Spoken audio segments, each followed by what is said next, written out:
Yeah, I mean that's a great question. And personalization, I mean, it's such a huge area. We've gotten so accustomed to it that we're almost not noticing how Hmm. ubiquitous it is in the things that we use. Do you know the book Diamond Age by Neil Stephenson by any chance? Oh, it's just too bad because I love that author. I don't think I know that book. So it's got this concept in it that it's called like the Young Ladies Illustrated Primer. Okay. It's this book.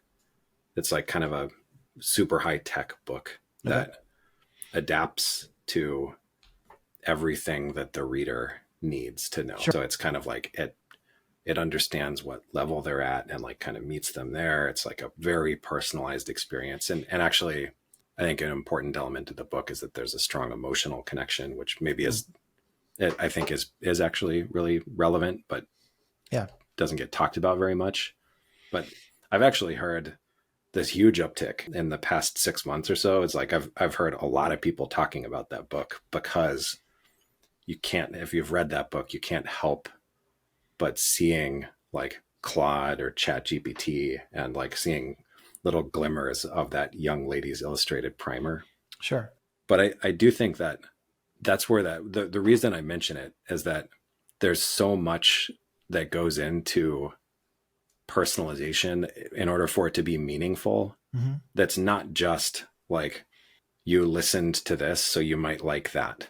Yeah. Yeah. There's a lot that goes into actually having that be meaningful that involves understanding what's actually useful about personalization. Yeah. Because it can feel derivative, or it can feel expansive and creative. It's like the famous example about like if you buy a toilet seat on Amazon, the next week it says you might also like a toilet. No, that was it. That was the one I buy yeah, every yeah, decade, right? yeah. So I'm curious. Are you a fan of anything? So you said like maybe we're not noticing it. Are you a fan of anything you have noticed? You're like, oh, that was really good.